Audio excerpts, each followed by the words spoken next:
Hi, I'm Jess, the autistic chef, and welcome to my kitchen. Today we will be making salmon parcels and potato wedges.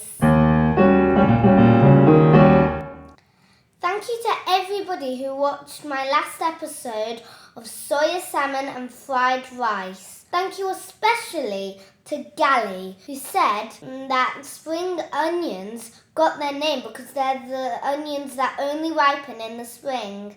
And also thank you to Michelle, who used my recipe with different vegetables. Before you do anything, you must wash your hands. The ingredients for today's recipe are 50 grams of butter softened, 1 lemon zested, and a teaspoon or 2 of chopped dill. We will also need 100 grams of spinach, 100 grams of broccoli, 100 grams of mange too, and 4 salmon fillets. For the potato wedges, we will need 3 potatoes, some oil, some salt, and a sprinkle of paprika and oregano. To make the potatoes, take one of the potatoes and cut them in half, and then you do that for the rest of them. Your knife might get stuck, and that's okay. If you can't get it out, ask an adult to help. There we go. Take some time, but don't give up. Making potato wedges is tricky, so maybe if you're not so confident with a knife, you can ask an adult to help. The first wedge you're going to angle inwards towards your fingers, and that's why making wedges can be quite dangerous. The next one you're going to angle straight down. You're always going to that point. Then you're going to swap it over to the next side and you're going to repeat.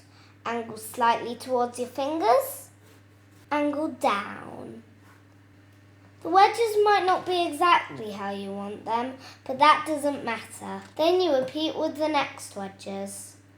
Some wedges might be a bit chunkier than others, but that's okay.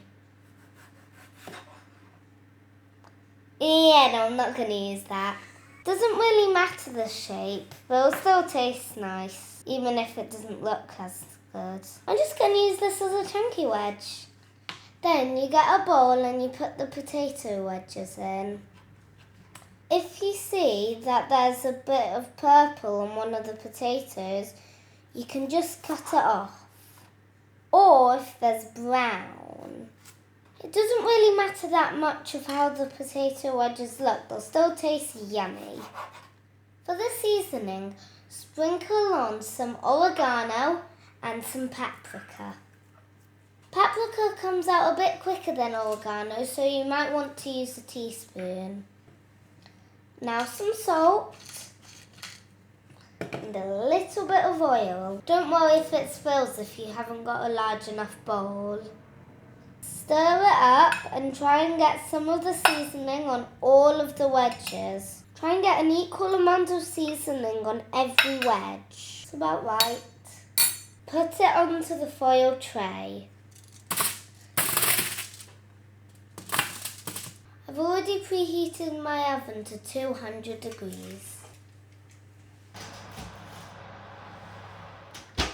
The potatoes need 45 minutes in the oven, but until then, we're going to make the salmon. Soften the butter in the microwave on medium for 30 seconds. If you think it needs longer after that, then you can do longer. But remember, we're not melting the butter, we're softening it. While we wait for 30 seconds, chop the dill. Take the butter out of the microwave. Maybe when you do it, do 20 seconds. Keep going with the dill. That looks about right. I'm now going to put it into the bowl. I'll use that measuring spoon to get the butter out.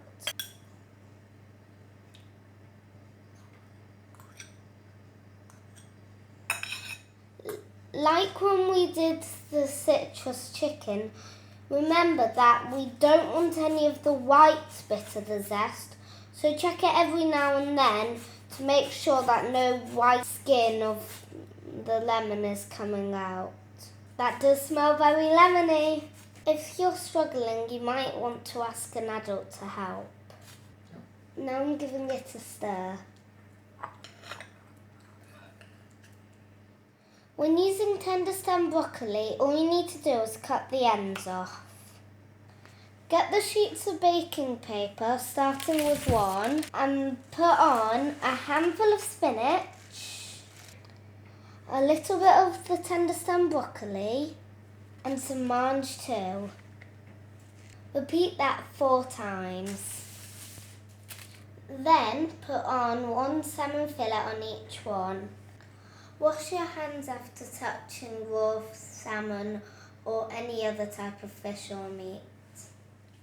Add the butter dill mixture. The recipe says to put in a slice of lemon, but I don't like lemon, so I'm not going to do that. But if you want, you can.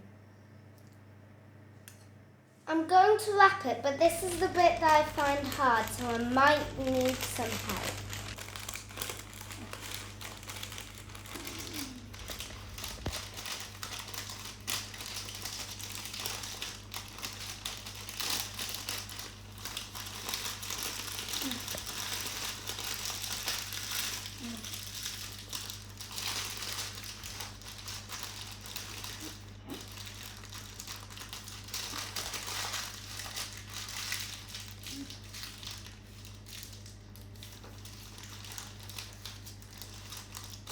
Once you've wrapped up all the salmon fillets, place them on a foiled tray.